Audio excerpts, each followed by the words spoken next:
Video kali ini kita akan belajar tentang mutual inductance.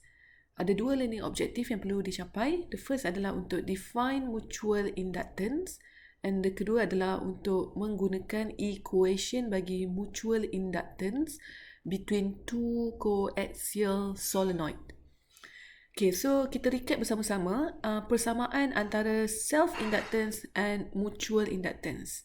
Kalau self-inductance, simbol yang kita gunakan adalah L. Okay, manakala untuk kes bagi mutual inductance, simbol mutual inductance adalah M. Okay, jika self-inductance, yang mana kita nak menghasilkan induced EMF pada coil ataupun solenoid adalah disebabkan perubahan current pada diri dia sendiri. Bagi kes mutual inductance pula, definition dia adalah production. So, kes dia agak sama. So, di mana dia juga untuk menghasilkan, proses untuk menghasilkan induced EMF in a coil ataupun solenoid. Okay. Kita adakan dua coil ataupun solenoid. So, kita labelkan dia sebagai coil or solenoid satu disebabkan perubahan current bukan pada diri dia sendiri, bukan pada coil ataupun solenoid satu, tapi disebabkan coil yang lain ataupun solenoid yang lain in another coil or solenoid 2. Okay, maksudnya kat sini terdapat dua coil maupun dua solenoid dalam kes mutual inductance, yang mana salah satu coil ataupun solenoid tersebut diubah current dia. Okay, jadi yang merasakan perubahan tersebut adalah another coil.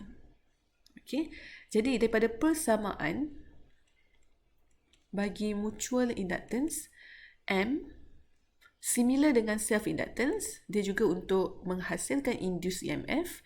Okay, tetapi kali ini adalah disebabkan perubahan current by another coil. Okay, jadi kat sini kita boleh labelkan. Katakanlah kita nak hasilkan EMF induced pada coil 1.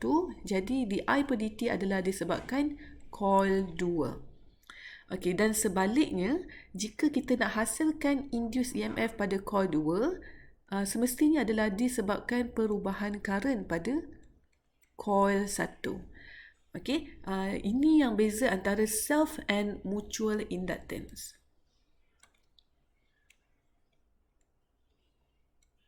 Okay, perbezaan yang kita nampak sekarang bagi kes self tu menunjukkan pada diri dia sendiri. Kalau mutual tu memerlukan another pair, another partner. So, mestilah disebabkan another coil ataupun solenoid yang kedua. Okay, so kita akan pecahkan kes ini kepada dua bahagian. Okay, so kita akan come up dengan kes yang pertama dahulu. So, kes yang pertama ni adalah dinamakan dua solenoid pada coaxial. Okay, kalau kita perhatikan, axis pada coil 1 yang berwarna purple, axis pada solenoid tersebut adalah berada di tengah solenoid. Okay, dan paksi yang sama pada coil 1 yang akan dikongsi dengan coil yang kedua yang berwarna hijau. Jadi, kedudukan solenoid 1 dan 2 adalah berada pada coaxial solenoid. Bermaksud mereka berkongsi paksi yang sama merentasi solenoid. Okay, so ni adalah kes two coaxial solenoid. Okay, 1 and solenoid 2. Okay, separated. Okay, so maksudnya mereka bukan berada wrap around bersama, tapi mereka adalah two separation system, 1 dan 2. Okay, so kita boleh labelkan dia berwarna purple. Ini adalah solenoid 1. Okay, dan yang berwarna hijau ini adalah solenoid 2.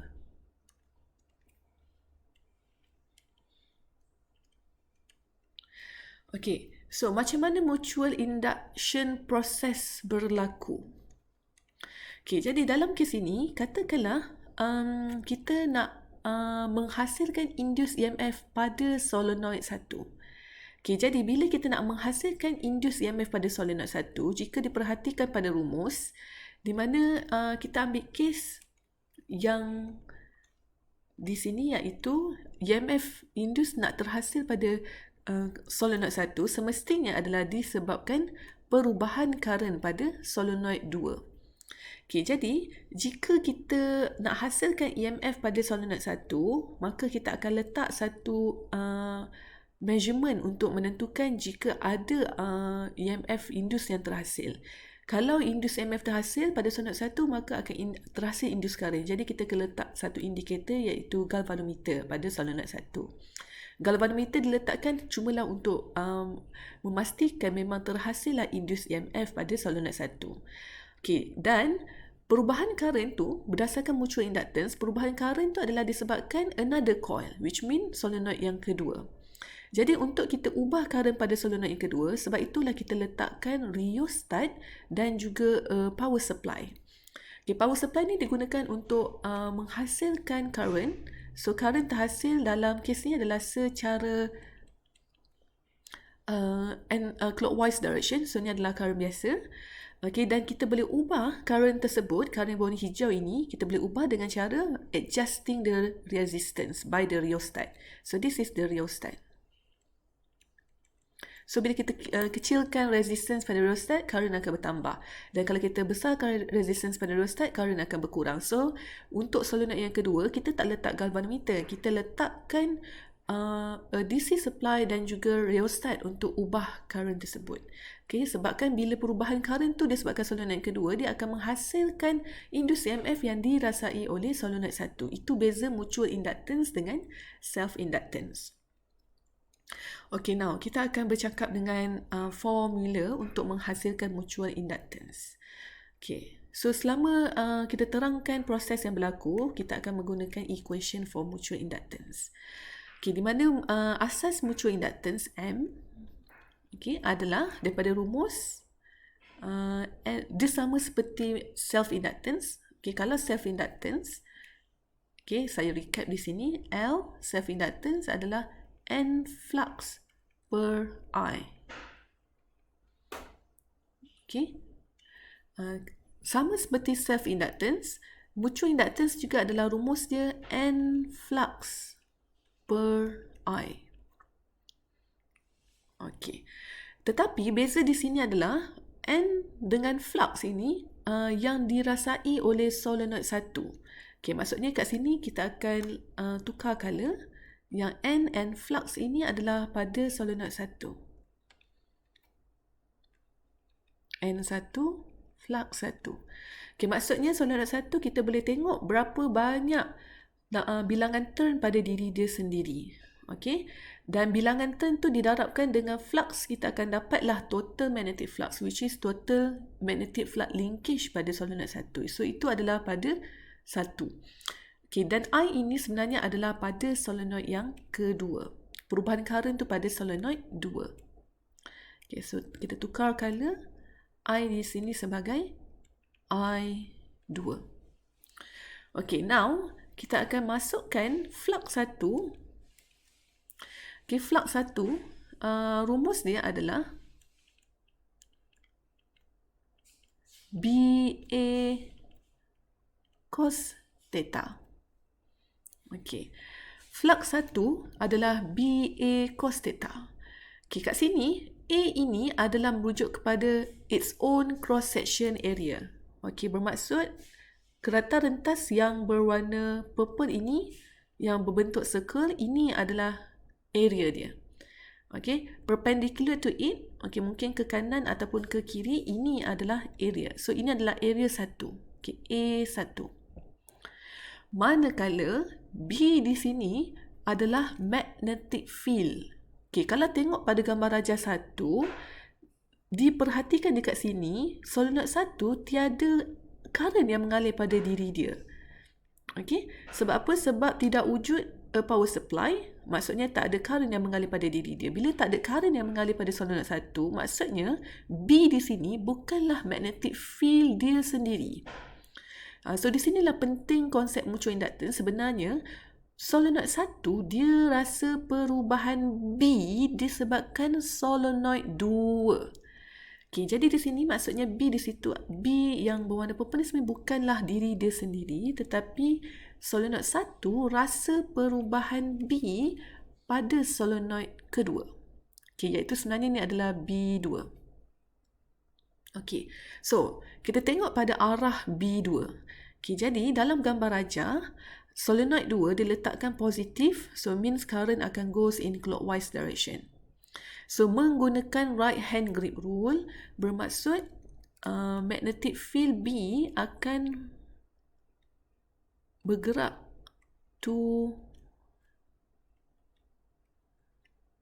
the right. Okay.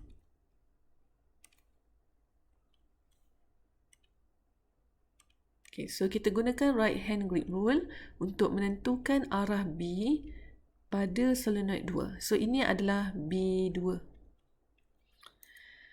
Okay, so arah B2 adalah menggunakan right hand grip rule, which is ke kiri. Maksudnya north bahagian kiri, south di bahagian kanan. Okay, so ini adalah B2.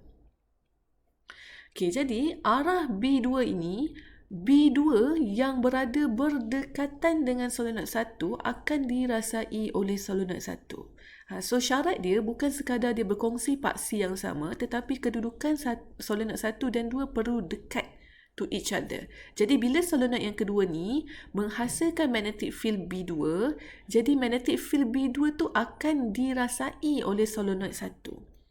Okay, now kita ambil kes jika I bertambah. Okay, maksudnya ni adalah I2. Okay, katakan I2 ni meningkat. Maksudnya kita kurangkan resistance pada solenoid yang kedua. Kita kecilkan resistance. So, daripada Ohm's Law, I dengan R berkadar songsang, V is IR. Jadi, current 2 akan meningkat.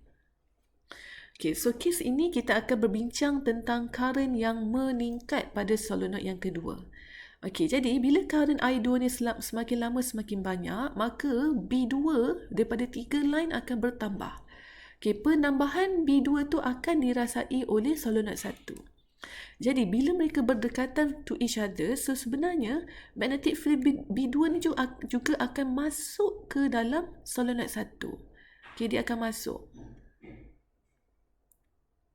Okey. So ni adalah anak panah yang sama, iaitu ke kiri. Disebabkan solenoid 1 berdekatan dengan solenoid yang kedua, so sebenarnya magnetic field B2 yang dicipta oleh solenoid 2 tadi akan masuk ke dalam solenoid 1. Ibarat macam mana? Ibarat solenoid 1 ni adalah awak sedang berdiri dengan another person, solenoid 2. Okay, contohlah solenoid 2 ni dia bawa kipas angin. Contoh. Dia bawa kipas angin. Jadi bila dia dekat dengan awak, kawan awak bawa kipas angin, awak akan rasa sikit tempias kipas angin tersebut. Walaupun awak tak menghasilkan angin sebab awak tak bawa kipas kan. Jadi solenoid 2 ni ibarat kawan awak dia bawa kipas. So kipas tu ibarat B2. Jadi bila dia pasang kipas makin kuat, current dia meningkat, maksudnya dia pasang speed kipas tu daripada 1 speed kepada 3 speed. Jadi awak yang duduk dekat dengan kawan awak tak payah buat apa-apa. Awak akan pun rasa kesejukan kipas tersebut. Okay, jadi maksudnya kipas angin yang terhasil daripada kawan awak akan juga masuk ke dalam diri awak. Awak akan rasa juga kipas dia. Jadi sebenarnya B2 ni, magnetic field yang dirasai oleh solenoid 1 ni adalah disebabkan kawan dia B2. Kenapa dia rasa? Sebab dia berada dekat dengan each other. Okay. So, di sini B2 ni akan semakin lama semakin bertambah. Okay, so kita masukkan dalam gantian mutual inductance. Okay, maksudnya dekat sini N1, flux ni dah jadi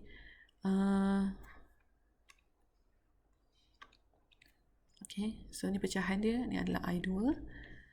Okay, flux adalah B2. Okay, darab dengan area 1. Okay, cos theta. Okay, dan theta di sini kena tahu adalah sudut antara A1 dengan B2. Okay, jika dipandang di sini, A1 berada di tengah-tengah, cross section area dia adalah di tengah-tengah. So A1 tu adalah sama ada ke kanan ataupun ke kiri, dan B2 tu adalah selari dengan A1. Sebabkan bila B2 ni masuk ke dalam, dia akan berada macam bentuk yang sama, iaitu tengah-tengah tu is all parallel lines. So berada di tengah-tengah solenoid 1, B2 tadi adalah selari dengan A1. So disebabkan itu arah theta adalah 0 degree sebab B2 dengan A1 adalah selari to each other. Okay, so kita boleh kembangkan rumus ni. Kita kumpulkan N1 bersama-sama. Okay, cos kosong A1. Okay, dan B2. Okay, I2. Okay, B2 ni kita boleh keluarkan daripada rumus. Okay, rumus B2 adalah magnetic field solenoid. Okay, rumus magnetic field bagi solenoid semestinya adalah mu naught N I bahagi length. Okay, N siapa? N2. Semestinya solenoid yang kedua. Sebab B2 ni, magnetic field yang terhasil ni adalah disebabkan solenoid 2. Jadi maksudnya N tu adalah diri dia sendiri, N2. I juga adalah current dia. Length juga adalah length dia. Okay, maksudnya kat sini kalau kita kena perhatikanlah berapa banyak turns yang solenoid 2 ada. Okay, dan ini adalah length of the solenoid 2, L2. Okay, I2 yang seperti dah dilabelkan, I2. Okay, dan mu naught ni adalah permeability, dia adalah free space disebabkan di tengah-tengah magnetic field line solenoid tu, B2 tu adalah berada dalam udara. Jadi mu naught ni adalah constant, iaitu 4 pi eksponen negatif 7. Okay, jadi kita akan gunakan rumus B2 sebagai rumus solenoid untuk rumus solenoid bagi solenoid 2. Okay, so B2 tu dah jadi sebagai mu naught N2 I2 bagi length 2. Okay, now kita boleh selesaikan. Okay, nampak di sini I2 ni dengan I2 boleh potong. Okay, apa yang tinggal adalah mu naught, okay, N1, okay, N2,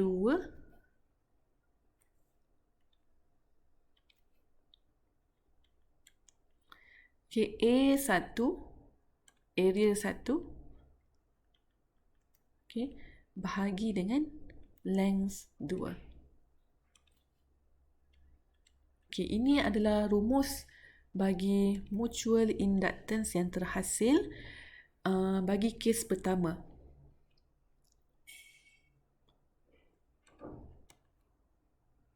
Okay, dan diperhatikan kat sini hati-hati sebab flux satu ni adalah flux daripada B2. Okay, saya akan highlightkan dekat situ sikit. Ni adalah B2. Okay. Right, so ini adalah cara untuk mencari nilai bagi mutual inductance for the first case. Right, so sekarang kita bercakap tentang Lenz law. Okay, bila Lenz law nampak perubahan magnetic field yang dirasai oleh solenoid 1, Lenz tidak suka dengan perubahan tersebut. Okay, jadi proses dia adalah pada solenoid 1 akan terhasil induced EMF. Okay, jadi penjelasan dia sama sahaja dengan konsep bagi self-inductance yang kita dah belajar sebelum ni. Okay, jadi proses dia adalah perubahan current yang terhasil pada solenoid yang kedua, okay, menyebabkan so case dia adalah di I per dt tu bertambah. Tadi kita dah bincangkan, kita first case tu adalah I yang bertambah. Jadi perubahan I2 yang bertambah itu menyebabkan magnetic field lines 2 akan juga meningkat. Okay, bila dB per dt meningkat, perubahan dB per dt ni akan dirasai juga dengan solenoid 1. Jadi disebabkan mereka berdekatan each other, solenoid 1 dan solenoid 2 berdekatan to each other, maka solenoid 1 ni juga akan rasa perubahan B yang dihasilkan oleh B2. Okay, jadi jika B2 tu bertambah daripada saya lukiskan kalau daripada 3 cross contoh. Okey.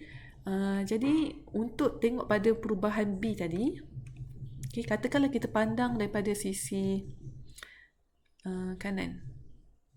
Okey, daripada pandangan kanan, kita nampak di mana anak panah tu is away from our eyes. Bermaksud daripada pandangan kita akan nampak cross. So ni adalah B2. Jadi pada masa 0 second pada asalnya ada 3 cross saja. Kemudian dia bertambah. Dia bertambah kepada contoh 6B. Okey, kemudian bertambah lagi 9. Okey, maksudnya B tu makin banyak. Okey, jadi penambahan B yang berlaku pada B2 ni akan dirasai pada solenoid 1. Okey. Jadi kat sini bila mana B bertambah pada solenoid 2, nilai B tu akan juga dirasai oleh solenoid 1. Jadi apa yang berlaku? Flux akan terhasil. Flux juga akan bertambah. Okey, maksudnya d flux per dt yang berada pada solenoid 1 juga akan bertambah. Okey, diperhatikan dekat sini, flux yang solenoid 1 rasa adalah sebenarnya disebabkan magnetic field lines 2. So saya gunakan 2 kali yang berbeza di sini. Ini adalah untuk solenoid 2, ini adalah solenoid 1. Ini adalah proses mutual induction. Okey, dan kemudian perubahan flux tu akan menyebabkan induced EMF terhasil pada solenoid 2. Okey, dan bila induced EMF terhasil, this is based on Faraday's law. Okay, based on Ohm's law akan terhasillah induced current pada mana? Pada solenoid 2. Okay, now kita bercakap tentang magnetic flux yang berlaku tadi. Jadi, B2 semakin lama semakin banyak. So now Lenz tidak sukakan dengan perubahan tersebut, dengan penambahan B tersebut. Jadi dia akan oppose its direction dengan cara menghasilkan dot. So B induced itu adalah arah yang opposite to the B. Okay. So kita akan hasilkan B induced yang bertentangan arah dengan B yang kedua. Okay, jadi pada solenoid 1, arah B2 opposite dengan arah B induced adalah opposite dengan B2. Okay, which goes to the right. So, ni adalah arah B induced yang terhasil pada solenoid 1. Ni B induced. Okay. So, from Lenz's law, B induced will be produced in such direction, in direction that is opposite direction to the B2.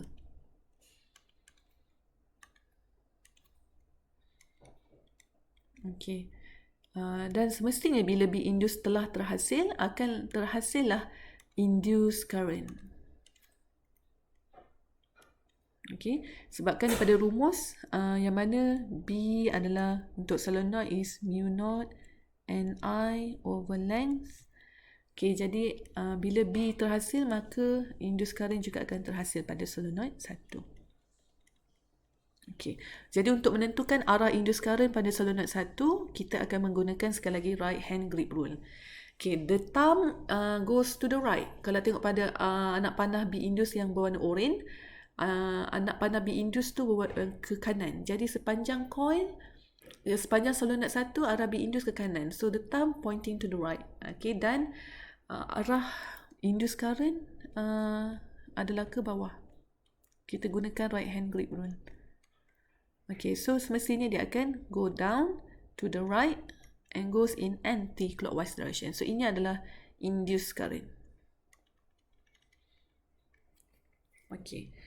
Jadi induced current akan bergerak counterclockwise. Okay, bermaksud kalau I2 adalah clockwise direction, I induced adalah anti-clockwise direction. Okay. Dia sangatlah sama dengan proses seperti self-inductance. Kalau self-inductance pun kalau kita perhatikan, kalau B bertambah pun B induce opposite dengan B, maka I induce juga adalah anti-clockwise. Tetapi current yang terhasil itu adalah pada diri dia sendiri. Dalam kes mutual inductance, current induced terhasil itu adalah pada another coil. Okay. Dan kalau perasan di sini, proses tersebut bila apa yang berlaku adalah I induce terhasil ini adalah pada solenoid 1. Okay. Proses ini, okay, yang berwarna purple ni, ini hanya berlaku pada solenoid 1. Okay. Bermaksud perubahan flux 1 menghasilkan induce EMF 2, induce semua ini adalah berlaku pada solenoid 1. Jadi solenoid 1 pada waktu ini merasai mutual inductance. Okay. So, adakah itu bermaksud kalau perasan solenoid 2, semasa solenoid 1 rasa mutual inductance, apa yang berlaku pada solenoid yang kedua? Jadi sebenarnya pada solenoid 2 juga sebenarnya sedang merasai its own self-inductance. Sebab bila dia meningkatkan current pada diri dia sendiri, sebenarnya dia juga merasai self-inductance. So maksudnya proses mutual inductance pada solenoid 1 berlaku serentak dengan self-inductance pada solenoid yang kedua. Okey, jadi sebenarnya solenoid yang kedua ni pada waktu solenoid 1 rasa mutual inductance yang mana dihasilkan induced current pada solenoid 1, jadi waktu tu sebenarnya solenoid 2 juga merasai the self inductance. Okey, so kita boleh take note dekat situ.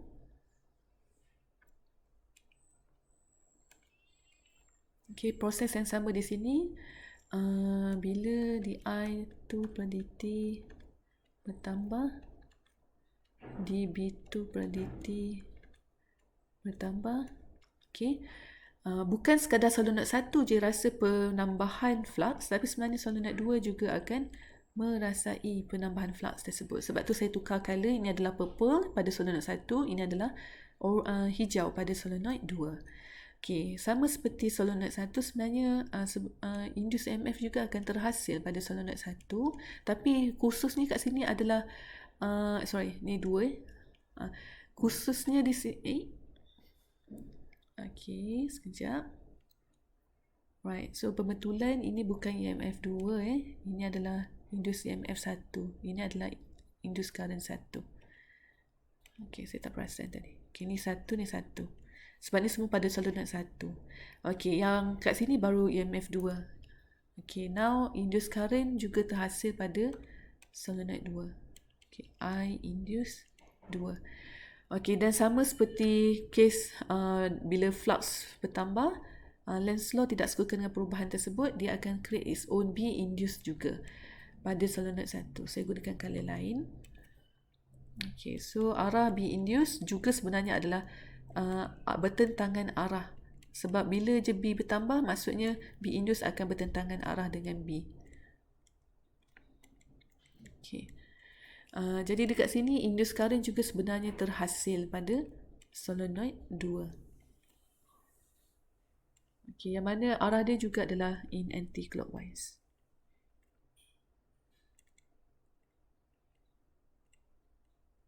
Anti-clockwise direction.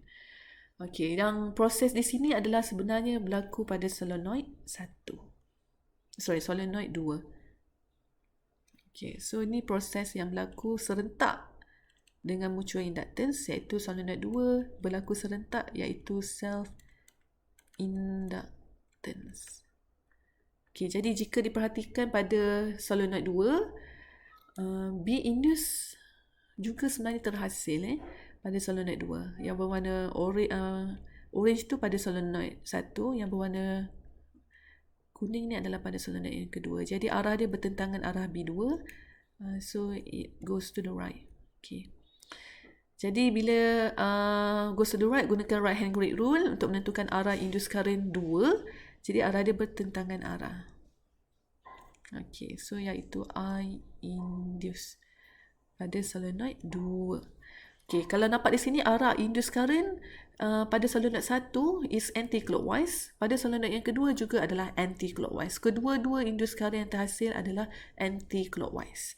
Cuma yang bezanya proses dia saja. Pada solenoid satu, proses yang sedang berlaku pada diri dia adalah mutual inductance, dan pada solenoid yang kedua, proses yang sedang berlaku pada dia adalah self-inductance.